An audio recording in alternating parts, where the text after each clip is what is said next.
was smoking a little bit over there, but that's, I'm excited. That stuff's yeah, cool. it's fun. We did, 6 of us, we rented a ride and ran. You'll enjoy it. Okay, the lights have come on. That usually means it's time to start. I will call to order the February 25th meeting of the Oklahoma City Riverfront Redevelopment Authority. Item 2 is items from the chairman. We have a new Riversport Foundation Executive Director, Chris Thornton. Mike, you want to come up and introduce him and explain how you're not going away? Sorry, I didn't know. Well, yes, hello everyone. Mike Knopp, you know me. I've been doing this for 25 years, 20 years as executive director here with Riversport. Of course, before this board, this group a lot longer than that, as we've started with a ditch, as you recall. But over the last year or so, we've put in motion a plan to bring in a new executive director because obviously we know that there's another initiative going on related to 2028, and we're hoping that that will be some finality to that here pretty soon. But as far as we're concerned, we're moving full steam ahead. In fact, in March, we have an event that really kicks off the next 3.5 years. So there's an immense amount of focus and work that goes into putting on an Olympic Games and what we're going to be doing and how we're going to leverage that in terms of our legacy that comes out of that. So it's really time for me. It was a good opportunity to kind of step back and welcome Chris in, who I think for those of you who've known, I may have shared some thoughts about this role in the past, but I've always viewed what we do at Riversport. Obviously, we're trying to inspire a more active outdoor culture and lifestyle in Oklahoma City, and really our operation is in many ways akin to like you might see in the ski industry. And in fact, a lot of the times that we've benchmarked other parallel organizations to ours, I go to some of my friends in the ski industry because there's a lot of the same dynamics that you deal with when dealing with everything from the guest experience to getting people involved in programming and outdoor lifestyle. And Chris, I'm going to let him tell you a little bit more about his background, but he comes from the ski industry. So he is entering his 2nd week, so he's in the fire hose stage, as we call it, and just supporting him along the way as we go on to this very exciting future. So, Chris? Thanks so much, Mike. I appreciate it, Mike. Yeah, so Chris Sorensen, originally from Oklahoma City. I was born here, lived in the city, in the village, till my parents moved us up to Tulsa and graduated high school in Tulsa. So it feels good to be back in Oklahoma and back where it all started for me. But I did do 20 years in the ski industry and ran some of the largest resorts in the country for the previous company I worked for. But week 2, really excited. Last week was interesting with the weather, and this week's beautiful. And yeah, excited to be back and excited to meet everybody individually and for the future of Riversport. And here in the city. Thanks. Very good. In simplistic terms, Mike, he's going to take over the day-to-day stuff and free you up to continue reaching out to the world rowing community. That's essentially right, taking over the day-to-day operations. So kind of the role that is involved in taking on what it means to be an Olympic venue really will take me away, in a lot of directions over the next 3.5 years. So, but as we know, there's a tremendous opportunity with Riversport and being able to be focusing on everything involving the Riversport Foundation and the operations and everything, programming, everything around that will be. And it's a transition for me too. As I told him, I said, I woke up this morning and realized I didn't have to go to this meeting, and so so that was great. But I will still be around. Obviously, we'll be reporting on all the different things that are coming up with regard to this exciting future we have, and it's going to be here before we know it. So Very good. Yeah. Welcome aboard. Thank you. Okay, item 3 is the minutes for the December 17th meeting. Do we have any changes or corrections? Any motion?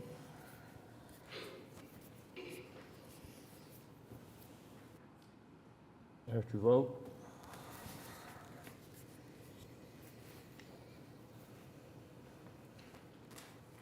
That passes. Item 4 is the consent docket. We have an oil and gas revenue report, a River Corridor events update, and a revocable permit with the River Sport Foundation for the OCU-UCO scrimmage on March 8th and March 15th. Have any questions? Need a motion?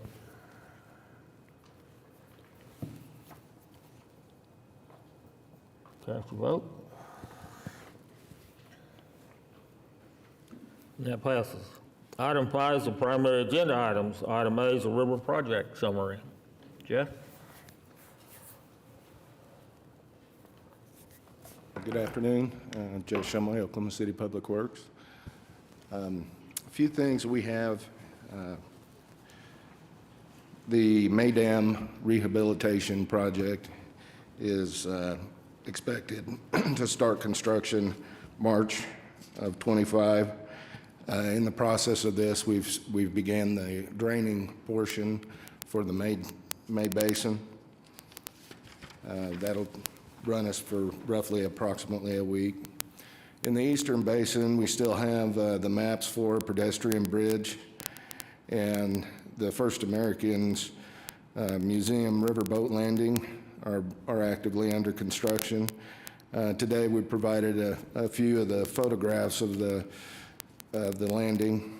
This is primarily west looking back to the east. As you can see, the notch where the mooring site for the boats will be. And you can also see the ramp that is leading down to that area. In another photo, again, you can kind of see the notch where the riverbank has been impacted, and then on the east or on the left side of your screen, you'll also see some additional material being stored as they anticipate an amphitheater seating area in that portion of the landing. And then on January 27th of 25, we found a spill. The product that we had discovered was farm-grade diesel.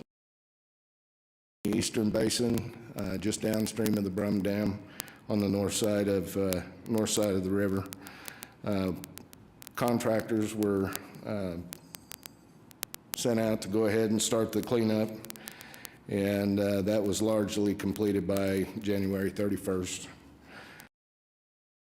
Of January, our Public Works river crews also completed 1,100 linear feet of bank stabilization near the Wheeler District, repairing some of the banks there, and also removed 80 cubic yards of debris. Did we ever find out where the spill came from? Actually, today in the audience, I have Derek Johnson, our stormwater quality superintendent, and if you'd like, I can have him answer. Sure.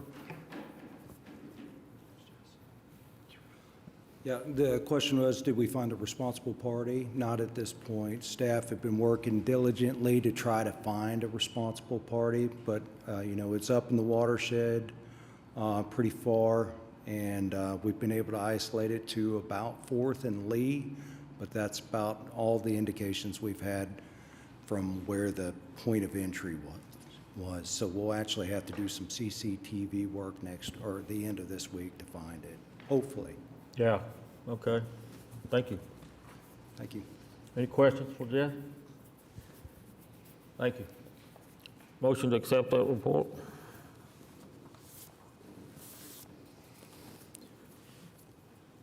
Cast your vote.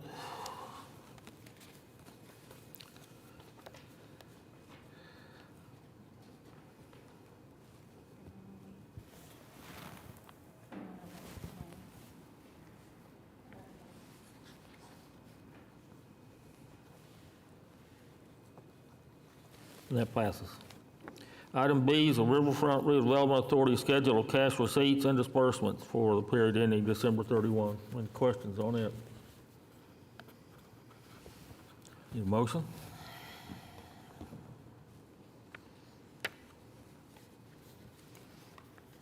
Cast your vote.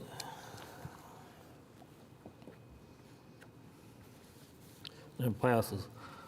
Item C, resolution accepting the annual inventory of the Oklahoma River rowing and canoe kayak race course.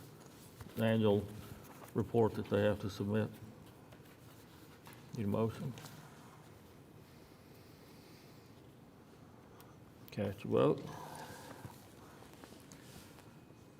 That passes.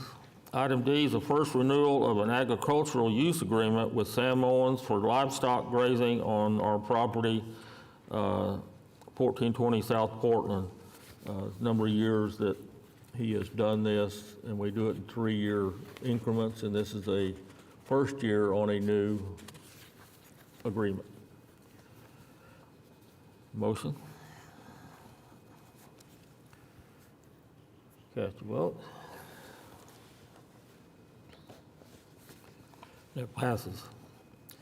Item E is a revocable permit with Heartland Racing Company for the Go Girl Run OKC, March 22nd, using the Boathouse District, Regatta Park, Wiley Post Park, and the parking lot at Exchange Boathouse.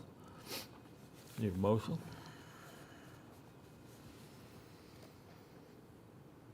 Cast your vote.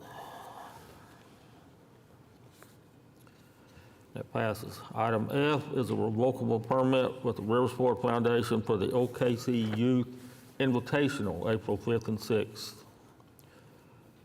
Motion? Cast your vote. And that passes. Item 6 is the claims docket. Any questions? Need a motion?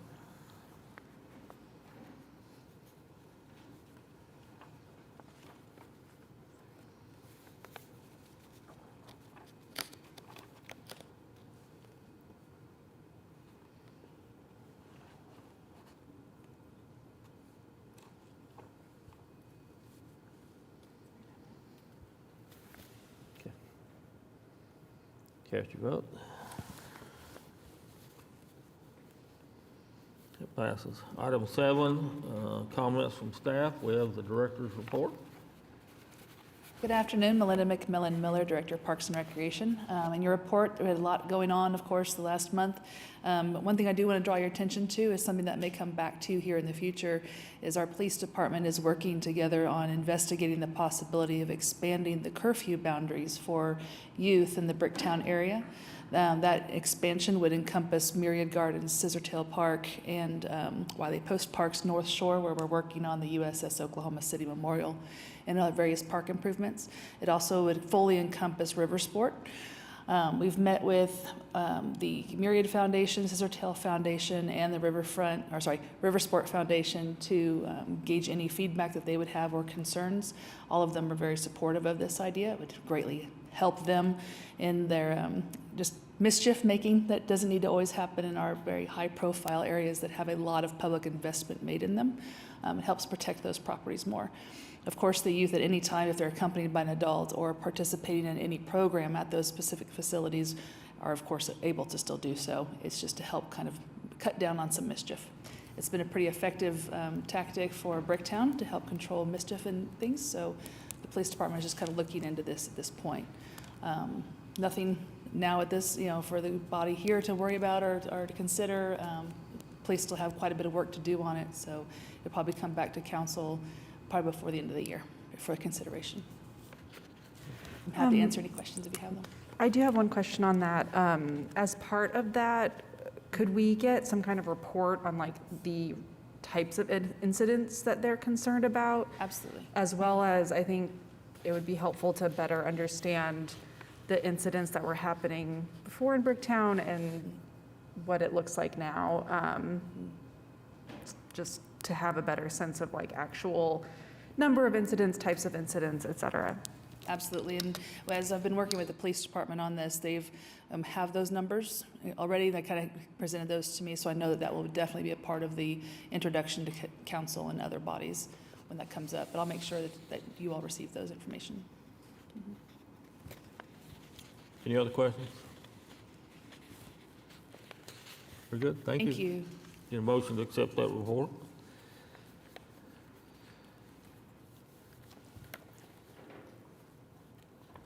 Cast your vote.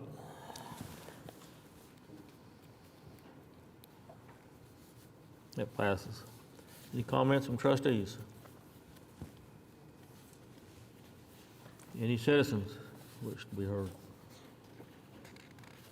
We are adjourned.